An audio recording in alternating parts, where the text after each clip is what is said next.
بسم اللہ الرحمن الرحیم۔ السلام علیکم فرینڈز، آج ہم آپ کے ساتھ ناول موت کا پارٹ 14 شیئر کریں گے، اور اگر آپ نے اس کے پہلے والے پارٹ نہیں سنے تو آپ میرے چینل پر جا کر سن لیں تاکہ آپ کو پوری سٹوری سمجھ میں آ سکے، اور اگر آپ میرے چینل پر نیو ہیں تو آپ میرے چینل کو سبسکرائب کر کے میری یوٹیوب فیملی کا حصہ بن سکتے ہیں۔ آپ کا میرا چینل سبسکرائب کرنا ہمارے لیے گفٹ ہوتا ہے، انعام ہوتا ہے، اور ہماری حوصلہ افزائی ہوتی ہے۔ تو چلتے ہیں ناول موت کے پارٹ 14 کی طرف۔ شہریار کے جانے کے بعد وہ بہت بے چین ہو گئی تھی۔ عجیب سا احساس اسے کھائے جا رہا تھا، دل بیٹھا جا رہا تھا، اسے سانس لینے میں جیسے دشواری ہو رہی تھی۔ اسی کیفیت کے پیش نظر وہ کمرے سے نکل کر شہریار کے کمرے کی طرف بڑھی۔ دھڑکتے دل سے اس نے دروازہ بجایا مگر جواب نہیں آیا۔ اس نے پھر سے دروازہ بجایا، اس بار بھی جواب نہیں آیا تو اس کی تشویش سوا ہونے لگی۔ اس نے دروازے کو ہلکا سا پش کیا تو وہ کھلتا چلا گیا۔ وہ کمرے میں داخل ہوئی تو ایک خوفناک منظر اس کا منتظر تھا۔ قالین پر وہ بے ہوش پڑا تھا، کٹی ہوئی کلائی سامنے ہی نظر آ رہی تھی جس سے خون ابھی بھی ہلکا ہلکا رس رہا تھا۔ وہ چیخ مار کر اس کے پاس بھاگی، اسے بچا لیا گیا تھا۔ خون بہت زیادہ ضائع ہوا تھا، اگر تھوڑی دیر انہیں اور ہو جاتی تو اس کا بچ جانا تقریباً ناممکن تھا، مگر روشنی کی وجہ سے وہ آج پھر بچ گیا تھا۔ وہ اسے ملازم کے ساتھ گاڑی میں ڈال کر اسپتال لے آئی تھی۔ روشنی کے تو ہاتھ پاؤں پھول گئے تھے، سمجھ نہیں آ رہی تھی کہ کیسے اور کیا کرے، مگر اس نے ہمت دکھائی اور اس سے لے کر اسپتال پہنچی اور فوراً رحمان کو کال ملوائی، اسے جلدی آنے کا کہا، اور وہ بھی چراغ کے جن کی طرف فوراً حاضر ہوا۔ وہ اب خطے سے باہر تھا مگر بے ہوشی ابھی تک طاری تھی۔ خون کی بوتل اسے لگ رہی تھی اور وہ پرسکون پڑا سو رہا تھا۔ روشنی کو اس کی اس بچگانہ حرکت پر بہت غصہ آ رہا تھا۔ وہ سوچ بھی نہیں سکتی تھی کہ اس جیسا ایک مضبوط انسان اتنی بزدلانہ حرکت کر سکتا ہے۔ رحمان بھی حیران و پریشان کے اسپتال کی راہ داریوں میں چکر لگا رہا تھا۔ روشنی، آخر تم بتاتی کیوں نہیں کہ ہوا کیا تھا جو بھائی کو اتنا بڑا قدم اٹھانا پڑ گیا؟ ابھی تو ان کے پہلے زخم ہی نہیں بھرے تھے، جو ایک نیا زخم پھر سے آ گیا۔ کیوں کیا آخر انہوں نے ایسا؟ وہ اتنے کمزور تو نہیں جو ایسی حرکت کر بیٹھیں؟ رحمان کوئی 40ویں دفعہ اس سے ایک ہی بات پوچھ رہا تھا۔ وہ زچ ہونے لگی۔ رحمان، تمہیں سمجھ نہیں آتا؟ میں نہیں جانتی انہوں نے ایسا کیوں کیا۔ کیوں بار بار ایک ہی سوال پوچھ رہے ہو؟ کیا تمہیں یہ لگتا ہے کہ میں اس سب کی ذمہ دار ہوں؟ روشنی تنگ آ کر سوال پوکیے۔ نہیں روشنی، میں ایسا تو نہیں کہہ رہا، تم غلط سمجھ رہی ہو، میرا ہرگز ایسا مطلب نہیں تھا۔ تمہارا جو بھی مطلب تھا وہ جب ہوش میں آئے گا تب پوچھ لینا اس سے سب۔ میں گھر جا رہی ہوں، تم تیری شہریار کے پاس رک جانا، اسے تمہاری ضرورت پڑے گی۔ روشنی کہتے ہوئے اسپتال سے نکل آئی۔ باہر آ کر اس نے تیز سانس لی اور ماتھے پر آیا پسینہ صاف کیا۔ اس کی خود کی بھی آج طبیعت کچھ ٹھیک نہیں تھی، یا شاید یہ ٹینشن کے نتیجے میں تھی۔ گھر جانے کے لیے وہ گاڑی کی طرف بڑھ گئی۔ رات میں وہ گھر آ گیا، چہرے سے صدیوں کا بیمار لگ رہا تھا۔ روشنی کو اسے دیکھ کر غصہ اور ترس آیا۔ شہریار نے روشنی کی طرف سے نگاہیں پھیر لی اور اس نے روشنی کو یکسر نظر انداز کر دیا۔ روشنی کو نہ جانے کیوں اس کا رویہ تکلیف دے گیا۔ اس کی مسکراتی آنکھوں میں روشنی کے لیے سرمہری تھی۔ اس کی نگاہوں میں وہ منظر گھوم گیا جب اس نے شہریار کو قالین پر بے ہوش پڑا دیکھا تھا۔ اسے یکدم اس پر تیز غصہ آیا۔ رحمان وہاں نہیں تھا، وہ شہریار کو چھوڑ کر اپنے گھر چلا گیا تھا۔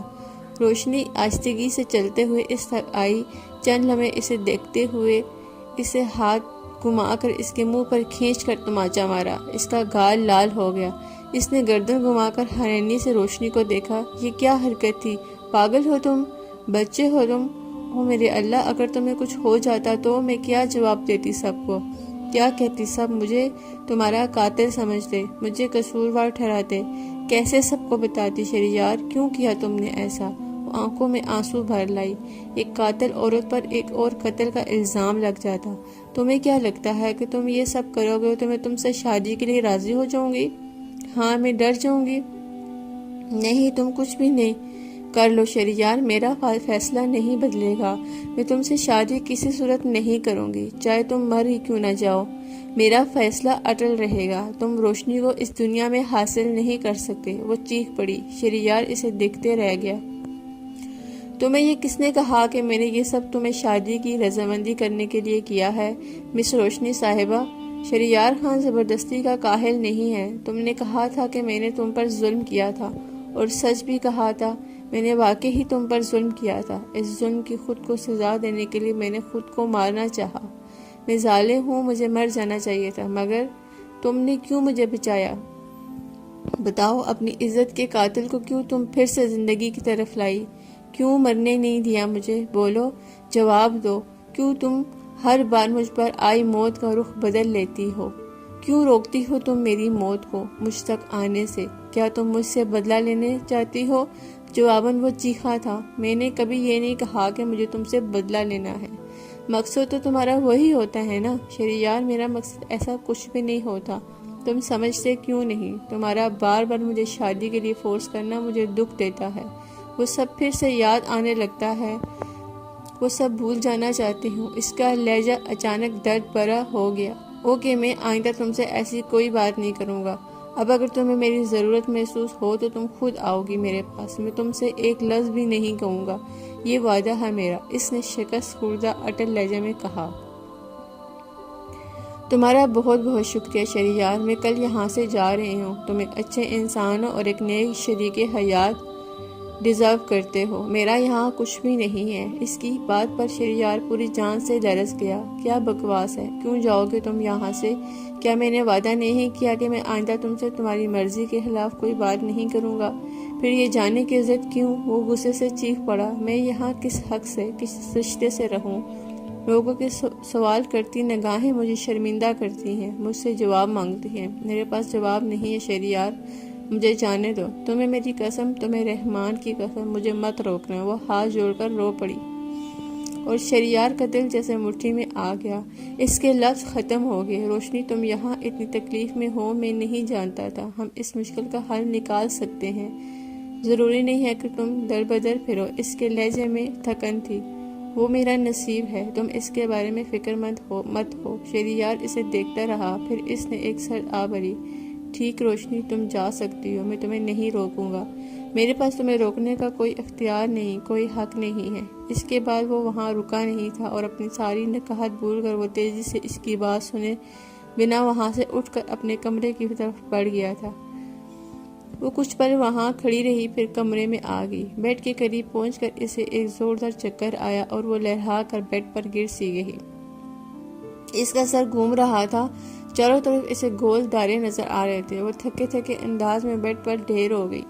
یکدم اس کا دم گھٹنے لگا، کمرے کی فضا اسے ہی بیٹھا جا رہا تھا۔ یہ اچانک کیا ہو گیا؟ ابھی تک تو وہ سب کچھ ٹھیک تھا۔ پھر اسے یاد آیا کہ صبح بھی اس کی ایسی ہی حالت ہوئی تھی جب وہ شہریار کو اسپتال چھوڑ کر گھر آئی تھی، مگر گولی کھانے کے بعد طبیعت ٹھیک ہو گئی تھی۔ اسے وہ ٹینشن کا سبب سمجھی تھی، مگر پھر یہ حالت ہوتے دیکھ کر وہ گھبرا سی گئی۔ وہ اٹھ کر کمرے کی بالکونی تک چلی گئی، وہاں ٹھنڈی ہوا چل رہی تھی۔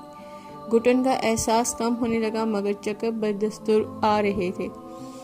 وہ وہیں بالکونی کے فرش پر ریلنگ سے ٹیک لگائے بیٹھ گئی، تیز تیز سانس لینے لگی۔ اس کا جی بیٹھا جا رہا تھا، عجیب کیفیت ہو رہی تھی۔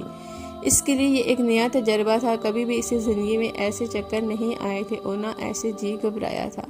کیا یہ سب شہریار سے دور جانے کے باعث ہو رہا ہے؟ کیا میرا من اس بات کو تسلیم نہیں کر رہا کہ میں اس گھر سے جانے کے بارے میں سوچوں؟ میرا دل شہریار سے دور جانے کا سوچ کر گھبرا رہا ہے۔ وہ آنکھیں موندے سب سوچ رہی تھی، نہیں، ایسا نہیں ہو سکتا، میرا شہریار سے کوئی تعلق واسطہ نہیں، میرا دل اس کے لیے نہیں ڈوب سکتا، اس سے میرا کوئی رشتہ نہیں، وہ میری زندگی برباد کرنے کا ذمہ دار ہے، میں کبھی اس کے بارے میں ایسا نہیں سوچ سکتی، میرا دل کبھی میرے خلاف نہیں چلتا۔ وہ سوچ رہی تھی اور بڑبڑا رہی تھی، کسی انجانے لرزا دینے والے خیال کے تحت اس کی آنکھیں پھٹ سے کھل گئی۔ ایک نکتہ، ایک سوچ، ایک خیال، ایک اندیشہ جو اس کے دماغ میں اچانک آیا تھا، اس نے اسے پوری جان سے لرز کر جگا دیا۔ خیال کیا تھا؟ ایک قیامت تھی، ایک کرنٹ تھا جو پل بھر میں اس کے سارے جسم میں دوڑ گیا۔ نہیں، ایسا نہیں ہو سکتا، زندگی میرے لیے اتنی بحرام، اتنی بے درد نہیں ہو سکتی، میں تو مر جاؤں گی۔ وہ خود سے کہہ اٹھی اور اس کی آواز لرز رہی تھی، ہاتھ پاؤں کانپ رہے تھے، دل انجانے اندیشوں سے کسی حقیر پتے کی مانند لرزنے لگا۔ آدھے گھنٹے بعد سچ کو بار بار جھٹلانے کے بعد بھی وہ سچ ہی رہا۔ اس نے سچ سے منکر ہونے کی پوری کوشش کی مگر سچ اٹل رہا۔ ایک حقیقت کسی عصا کی طرح اس کی طرف منہ کھولے کھڑی تھی۔ دیواریں اس کی بے بسی پر ہنس رہی تھی، سوچے اسے لمحہ لمحہ کھاتی رہی اور وہ پاگلوں کی طرح خلاؤں میں گھوٹتی رہی۔ انجانی آوازوں کا خود تک آنے سے روکنے کے لیے کان بند کرتی رہی مگر وہ سب کچھ اٹل رہا، چیزیں اس پر کہکے لگاتی رہی۔ پھر یکدم ان سب لڑتے لڑتے اس کی ہمت جواب دے گی اور وہ پھوٹ پھوٹ کر رونے لگی۔ نہیں، ایسا نہیں ہونا چاہیے۔ اللہ میاں، یہ اتنے امتحان میری قسمت میں ہی کیوں؟ آخر کیوں؟ جب بھی میں نئی زندگی جینے کا عزم کرتی ہوں مجھے کوئی چابک مار دی جاتی ہے، کیوں اللہ میاں کیوں؟ یہ کن گناہوں کی سزا مجھے مل رہی ہے؟ یہ نیا امتحان پھر آپ نے میرے لیے رکھ دیا، یہ سوچے بنا کہ میں اسے کیسے جیت پاؤں گی۔ اللہ میری جان نکل رہی ہے، میں مر رہی ہوں، آپ کو مجھ پر ذرا بھی رحم نہیں آتا؟ کیا میں آپ کو پیاری نہیں ہوں؟ ہر بار میں ہی کیوں دردناک نشانے پر ہوتی ہوں؟ کیا جرم کیے ہیں میں نے زندگی میں جو میری زندگی تماشا بن گئی ہے؟ کیسے خود کو تیار کروں گی میں اب اس سب کے لیے؟ کیسے اللہ کیسے؟ وہ ہلکا سا چیخ پڑی، شکوے اس کے اندر سے پھوٹ رہے تھے، درد کی نادیدہ لہریں اسے بہا لے جا رہی تھی۔ وہ روتی رہی اور بس روتی رہی، شکوے کرتی رہی اور خود کو اپنی قسمت کو کوستی رہی، یہاں تک کہ رات دن میں بدل گیا۔ ایسا کرنے سے مگر حقیقت پر کچھ فرق نہ پڑا اور وہ اپنی جگہ جمی رہی۔ حقیقتیں کب بدلا کرتی ہیں، ان پر ہمارے رونے کا فرق نہیں پڑتا۔ رو رو کر اس کی آنکھیں سوج گئی تھی، سر میں دھماکے ہو رہے تھے۔ وہ ساری رات روتے ہوئے سوچتی رہی تھی، اتنا کہ آخر کار وہ ایک پختہ فیصلہ کرنے میں کامیاب رہی تھی۔ اس صورتحال کو کنٹرول کرنے کے لیے یہ سب ضروری تھا اور اسے یہ سب کرنا تھا۔ ہر حال میں وہ اپنے فیصلے پر عمل درآمد کرنے کے لیے 100% تیار تھی۔